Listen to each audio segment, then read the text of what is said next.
গাছের উপর যারা উঠে আছেন নিচে নামুন, অনুরোধ করছি। পড়ে গেলে হাত পা ভাঙবে,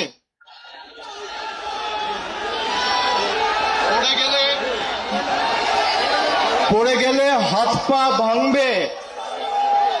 প্লিজ নিচে নামো।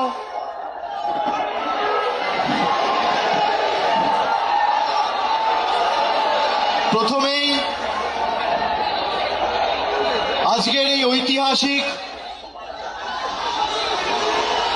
সমাবেশকে সফল, সার্থক এবং সাফল্যমণ্ডিত করার জন্য মহামান্য কলকাতা হাইকোর্ট বিচারপতি সহ বিচার ব্যবস্থার প্রত্যেককে আমরা আমাদের কৃতজ্ঞতা ধন্যবাদ জানাই। যারা 21শে জুলাইয়ের কর্মসূচি আটকাতে চেয়েছিল, ভারতীয় জনতা পার্টির সরকার 21শে জুলাই হলো, বিজেপি সরকার 21শে জুলাই আটকাতে পারলেন, শুভেন্দু অধিকারী 21শে জুলাই আটকাতে পারলেন, অমিত শাহ 21শে জুলাই আটকাতে পারলেন, কলকাতা পুলিশ 21শে জুলাই আটকাতে পারলেন। আজকের এই সমাবেশ প্রমাণ করে দিচ্ছে তৃণমূল কংগ্রেসের কর্মীদের কোনো বিকল্প নেই। যারা নিজেদের তৃণমূল বলে দাবি করত, গিয়ে একবার দেখে আসুন মেয়র রোডে যে কটা লোক রয়েছে, গ্রামে জেসিবি দিয়ে মাটি কোপানোর সময়ের থেকে বেশি লোক হয়। ভালো তৃণমূল, তাই না? কর্মী কোথায়? জনতা কোথায়? মমতা বন্দ্যোপাধ্যায় যেখানে, জনতা সেখানে। অনেক বড় কেউকেটা হয়েছেন। এই গাছগুলো দেখছেন, একটা পাতা যদি ঝরে পড়ে যায়, একটা ডাল যদি কেউ কেটে ফেলে দেয়, তার সবুজ আর কেউ ধরে রাখতে পারে না। সেই ডালের মধ্যে, পাতার মধ্যে আর কোনোদিন প্রাণ কেউ সঞ্চার করতে পারে না। তার শক্তি তার শিকড়ে। একইভাবে তৃণমূলের শিকড়ের নাম মমতা বন্দ্যোপাধ্যায়, যার আদর্শ আন্দোলনকে সামনে রেখে হাজার হাজার লক্ষ লক্ষ কর্মীরা আপসীন লড়াই সংগ্রাম করে দলকে আজকে বটবৃক্ষে পরিণত করেছে। তারা যদি ভাবে যে গদ্দারি বেঈমানি করে দলকে দুর্বল করব, তৃণমূল কংগ্রেস আরো শক্তিশালী হবে। যারা আজকের সভায় এসছেন, আমি কুর্নিশ জানাই প্রত্যেকটা কর্মীকে। যারা বলেছিল তৃণমূল কংগ্রেস শেষ, তৃণমূল কংগ্রেসকে পুড়িয়ে ছাড়খাড় করে দেব, সেই আগুনের স্ফুলিঙ্গ থেকে নতুন অগ্নিশিখার জন্ম হবে এবং তৃণমূল কংগ্রেস আরো শক্তিশালী হবে আগামী দিন। কারোর ক্ষমতা নেই। আর বিজেপি যদি মানুষের রায় জিতে থাকেন, তাহলে এত ভয় কেন? তৃণমূল কংগ্রেসের কর্মীদের মিথ্যা মামলায় জেলে ঢোকানো, নেতাদের উপর যারা মমতা বন্দ্যোপাধ্যায়ের সাথে এখনো আছে তাদেরকে ভয় দেখানো, তৃণমূল কংগ্রেসকে চমকে ধমকে লাভ নেই। এত মামলা দিয়েছে আমার উপর, একদিকে ইডি, একদিকে সিবিআই, একদিকে ইনকাম ট্যাক্স, একদিকে সিআইডি, একদিকে এসটিএফ। গলা যদি কেটে দেন আর যেদিনকে দেহত্যাগ করব মৃতদেহটা শ্মশানে নিয়ে যাওয়ার আগে যদি বুকে কান পেতে শোনেন তাহলেও সেই দেহ থেকে জয় বাংলার মমতা ব্যানার্জি জিন্দাবাদ করে।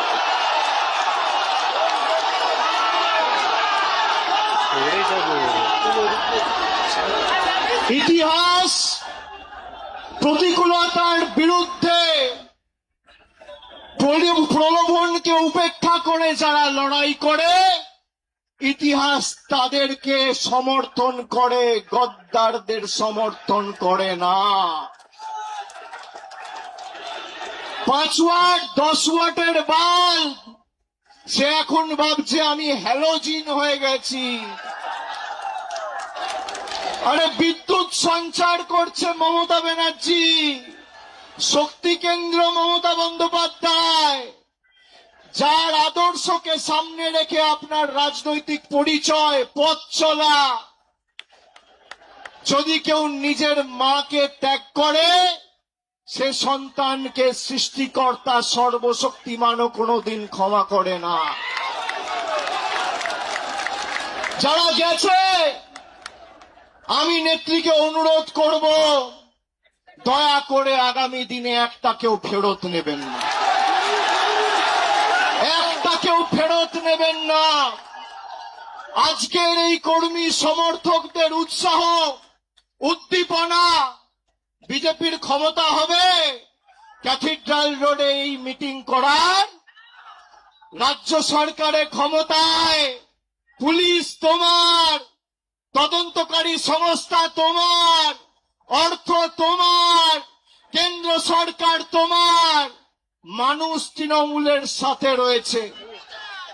পুলিশ যাদের অযথা মিথ্যা মামলায় অত্যাচারিত করছে আমি বলবো ধৈর্য ধরুন, একটা ছোট নোটবুক পকেটে রাখবেন, সব লিখে রাখবেন। এই নোটবুক গুলো এক এক করে আমরা ঠিক টাইম মতো নিয়ে নেব।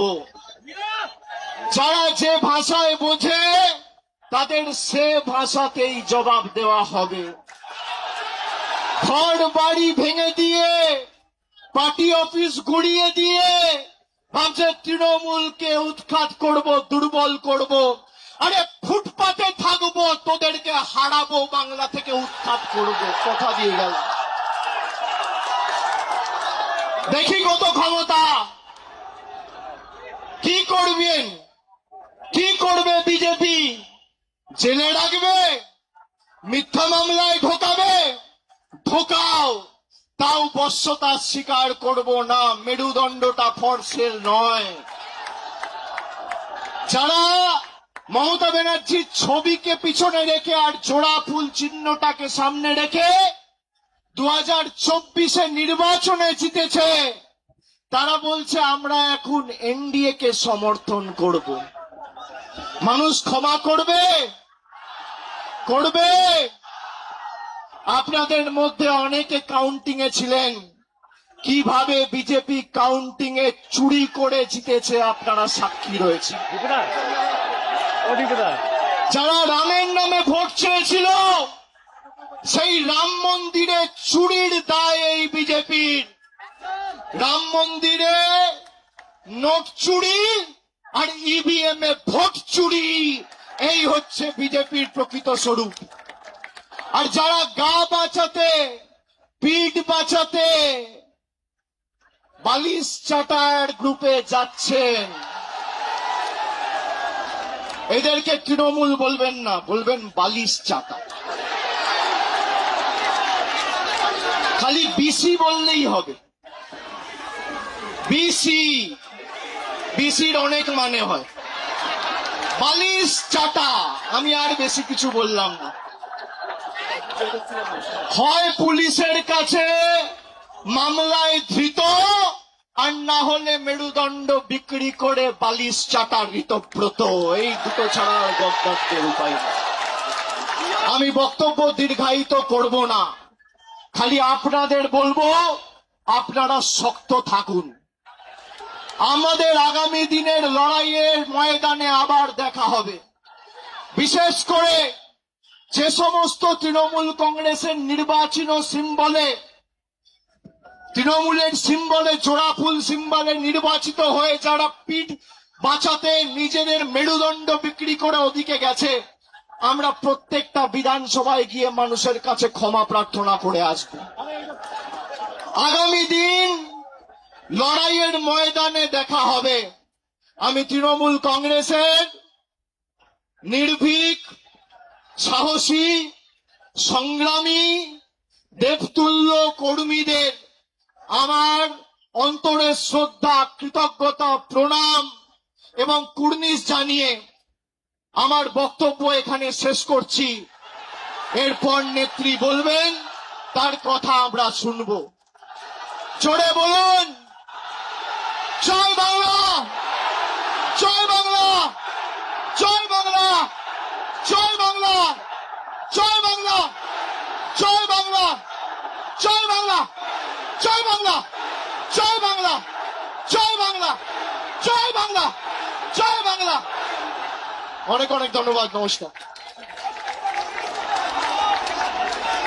আমাদের মাননীয় নেত্রী